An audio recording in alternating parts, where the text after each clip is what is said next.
안녕하세요. 정성산TV입니다. 오늘 들려드릴 소식은 선관위 대선 관리 똑바로 하라라는 소식입니다. 선관위 대선 관리 똑바로 하라. 3월 9일 치러질 20대 대선은 역대급 비호감 선거라고 한다. 선거 캠페인은 참여 민주주의의 축제이며 수계 민주주의의 꽃이다. 그러나 2022년 대한민국의 대통령 선거에선 민주주의가 후퇴하고 있다. 캠페인은 축제이기는커녕 청와대 권력을 독점하기 위한 전쟁터로 변질됐다. 후보자의 정책 메시지는 사라지고 상대 후보자에 대한 흠집내기만 기승을 부리고 있다.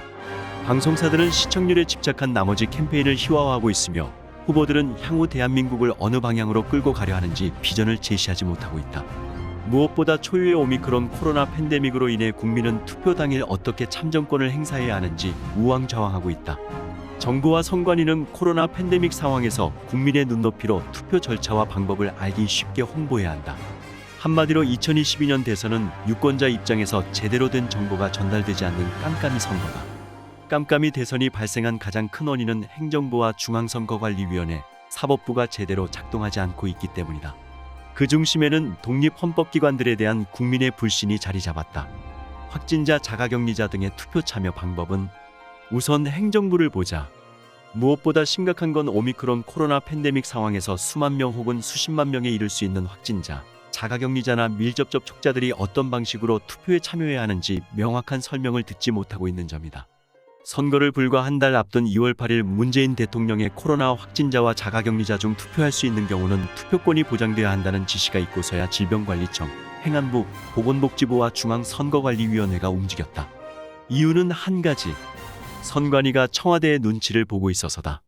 문재인 정부 집권 동안 중앙선관위는 공정성과 중립성에 심각한 상처를 입었다. 2019년 1월 임명 당시부터 문재인 대선 캠프 특보 출신 이력 등으로 정치 편향 시비가 제기됐던 조혜주 전 상임위원회 연임 추진에 대한 중앙선관위 직원들의 사퇴 성명이 대표적인 사례다. 중앙선관위는 2020년 4.15 총선 때 코로나19 피해 지원을 빙자한 청와대와 정부의 대규모 예산 선심공세에 대해 한마디도 하지 못했다.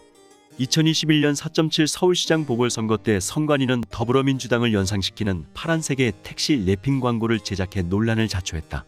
여당에 유리한 TBS 방송에 일합시다 캠페인은 문제 삼지 않았지만 보궐선거 왜 하죠? 내로남불, 우리는 성평등에 투표한다 등 야당의 슬로건은 사용을 금지했다.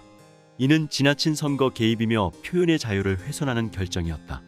또한 2021년 4.7 부산시장 보궐선거를 앞두고 문재인 대통령이 부산 가덕도 신공항 예정지를 방문하자 야당은 청와대의 선거 중립성 훼손에 대해 항의했으나 중앙선관위는 직무상 행위라고 청와대를 두둔했다. 노정희 선관위원장, 조혜주 논란에 심력 끼쳐 깊은 유감. 노정희 중앙선거관리위원회 위원장이 26일 최근 중앙선관위 구성과 관련하여 국민 여러분께 심려를 끼쳐드려 위원장으로서 깊은 유감을 표한다고 밝혔다. 노 위원장은 이날 국민께 드리는 말씀이란 입장문을 내 이번 일을 통하여 국민 여러분의 공정한 선거에 대한 염원과 선관위의 독립성과 중립성에 대한 기대를 다시 한번 확인할 수 있었다며 이렇게 밝혔다. 최근 조혜주 전 선관위 상임위원회 임기 연장을 두고 야당은 물론 선관위 내부에서도 반발이 제기되는 등 정치적 논란이 인대대에 사과한 것으로 풀이된다. 선관위는 최근 조 전 위원회 임기 문제 등으로 논란의 중심에 섰다.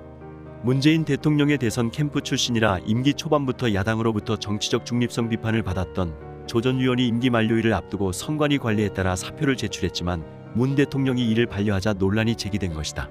중앙선관위 직원 350여 명이 조 전 위원에게 사퇴 요구 의견을 전달하는 등 내부 반발에도 부닥쳤다. 조 전 위원은 결국 지난 21일 선관위 내부 게시판에 일부 야당과 언론의 정치적 비난 공격은 견딜 수 있으나 위원회가 짊어져야 할 편향성 시비와 이로 인해 받을 후배님들의 아픔과 호소를 더 이상 외면할 수 없다. 위원회 미래는 후배님들에 맡기고 이제 정말 완벽하게 선관위를 떠나려한다는 글을 올리고 거듭 사의를 표명했고 문 대통령도 이를 수용했다.